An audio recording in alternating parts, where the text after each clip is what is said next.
The concept of Whig history depicts the historical narrative as a progression from a dark, oppressive past to a radiant contemporary period. This portrayal generally highlights the evolution of modern liberal democracy and constitutional monarchy, tracing back to the satirical portrayal of British history that lauds the UK's embrace of a constitutional monarchy and the development of the Westminster system. While initially used in the British context, the term Whig history now finds usage in various historical disciplines globally, where it refers to a goal-driven interpretation of historical progression. In British history context, Whig historians prioritize constitutional governance, personal freedom, and scientific advancement.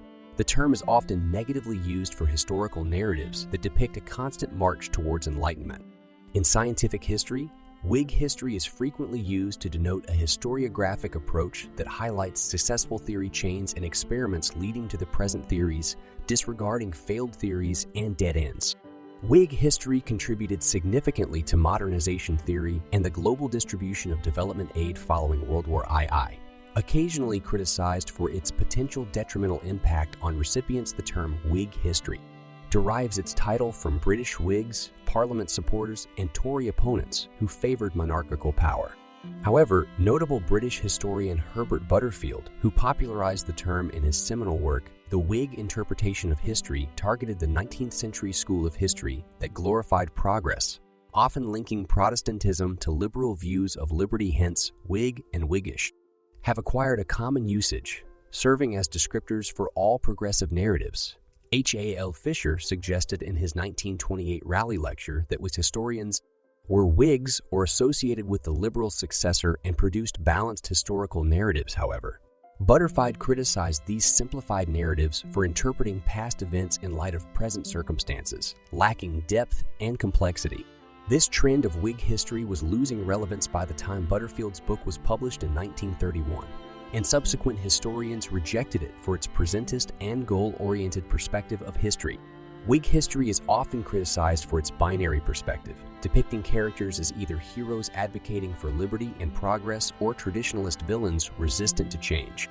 It's suggested that this perspective unfairly undermines the role played by its villains, often implying they contributed little to the development of the present and, at worst, using them as a simple contrast to the virtuous Whigs. Butterfield emphasizes these critiques with examples revolving around the portrayal of Martin Luther and the Reformation and the misconceptions about the creation of the British Constitution. He believes that Whig history simplifies history into a morality play, focused on attributing blame rather than celebrating the complexity and unpredictability of historical events. Despite these criticisms, Butterfield acknowledges the significant cultural impact of the Whig interpretation. Although academics no longer view it as a respectable form of historical writing, it's had considerable political influence and is deeply embedded in the English psyche. Critiques of Butterfield's work accuse it of being repetitive and lacking depth, though it's undeniable that it sparked a widespread shift in the approach to history, promoting impartiality, withholding judgment, and avoiding the imposition of contemporary values on the past. Roger Scruton asserts that the principal focus of Whig history is social advancement and its reaction, placing progressivists at the victorious forefront of society. However, Victor Fesk critiques the easy acceptance of Butterfield's traditional view from 1931 as authoritative. In British context, Whig history paints a consistently evolving portrait of British parliamentary organizations, progressively spreading social change and affluence, and graciously supervised by Whig nobility. It suggests a consistent origin of systems and customs since the Anglo-Saxon era, thereby imputing a unique lineage to English history. Paul Rapin de Thoyris's History of England, published in 1723, was regarded as the archetypal Whig history for the first half of the 18th century. As per Arthur Marwick, the first Whig historian was Henry Hallam, who published Constitutional History in 1827 and presented a skewed vision of the importance of parliaments within the history of England. Hume challenged Whig views, which caused a reactionary backlash.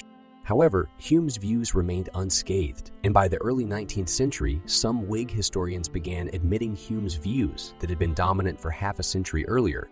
James Mackintosh attempted to document a Whig history of the Glorious Revolution, which was published in 1834 under the title History of the Revolution in England in 1688.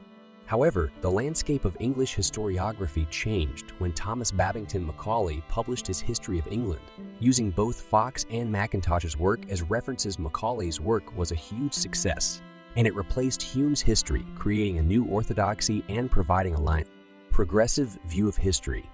William Stubbs, 1825-1901, was a prominent historian and teacher, best known for his seminal work, Constitutional History of England, which cemented his place within the realm of Whig history. Despite adopting an impartial facade, Stubbs was noted for subtly integrating his personal beliefs into his narrative. The narrative centered on the ideology of high church Anglicanism, Whig history, and civic obligation, conveyed through the lens of the Church of England, which Stubbs viewed as the archetype for England's libertarian growth. Stubbs theorized an idealized past, envisaging the evolution of parliamentary institutions which contended with monarchical absolutism in various epochs, including during the English Civil War, until unity was finally achieved in the Glorious Revolution. His theory was later contested by fellow historians. In 1893, Maitland rebutted his theory, stating that the initial parliaments were not representative bodies, but rather forums convened to cater to the king's interests, primarily as a high court of justice. A similar refutation emerged from Pollard in 1920, who discredited much of Stubbs' beliefs regarding the legislative capabilities of early English parliaments, arguing that a semi-autonomous House of Commons didn't materialize until the 1620s. Within the scope of British political history, the Whig interpretation was commonly implemented, though it also found its place in other contexts, such as education. Influential figures included Robert Hebert Quick and G.A.N. Landis, who drew on the value of studying historical educational reform, stating that past achievements formed the foundation for future progress. Even in the face of new historical methodologies championed by historians like F.W. Maitland, who ushered in modern historical discipline, the Whig interpretation persisted.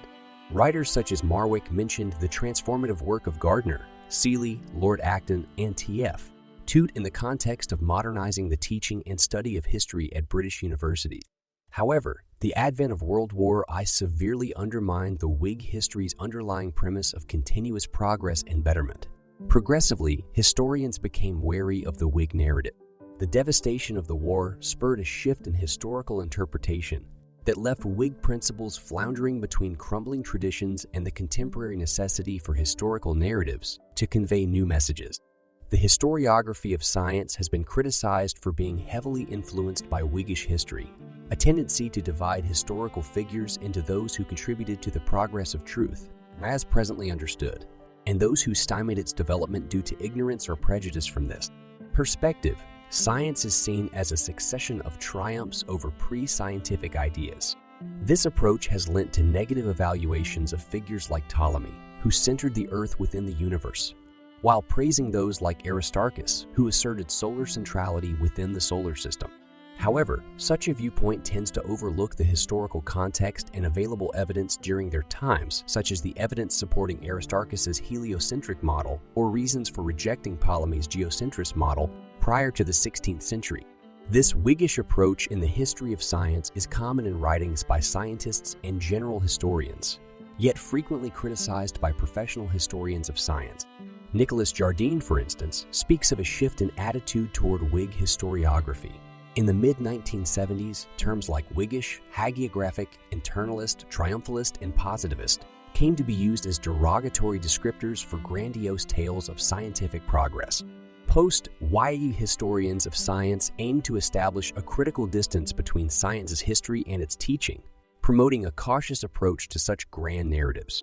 That said, some contemporary scholars assert that Whig history is crucial to the history of science as it helps in understanding the evolution of scientific concepts. The term history of science has inherently Whiggish implications.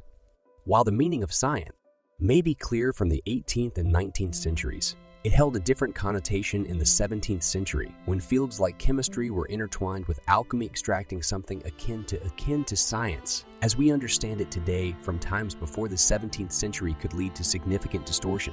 However, the scientists fear the science historians' rejection of Whiggish approach might undermine the appreciation of the temporal depth of scientific research. The study of historical progress, often termed Whig history, substantially linked to George Wilhelm Friedrich Hegel, is frequently seen as a line of uninterrupted progress. Hegel's teleological view of history has been widely adopted, but also has faced significant challenges, especially from Marxists. The Marxist perception, traditionally grounded in Engels' historical materialism concept, sees history moving linearly from primitive communism to slavery, feudalism, capitalism, and ultimately to socialism and communism. This view has encountered resistance from contemporary Marxists like Ellen Makesins Wood, who saw it as deterministic, and a historical Walter Benjamin notably criticized this historical approach as an emblem of ruling class's tool, although he didn't use the term Whig history. Canadian historical conceptions in the mid-20th century clearly point to an assumed directionality and trajectory in history. Depictions of the 19th century Canada's evolution often portray it as progressing towards a predetermined objective. This objective could be establishing a transcontinental political and commercial union, the growth of parliamentary governance, or the revitalization and preservation of French Canada. However, the fact that progress is considered a good thing has inevitably distorted perception on certain historical events, like the Rebellion of 1837, making the rebels seem wrong ultimately because they veered off this course of progress. These Whiggish concepts also find their way in various other platforms. For instance, the Anthropic Cosmological Principle, 1986, co-authored by John D. Barrow and Frank J. Pipler, examines the convergence of liberal democracy as a principle of progress. James A. Hijiya notes that the concept persists in history textbooks. In the discussion around Britishness, David Marquand endorsed this view, praising ordered freedom and evolutionary progress as integral characteristics of modern British history, in stark contrast. Edward J. Larson's Pulitzer Prize-winning book Summer for the Gods, The Scopes Trial and America's Continuing Debate Over Science and Religion, 1997, challenged this Whiggish notion in the context of the Scopes Trial.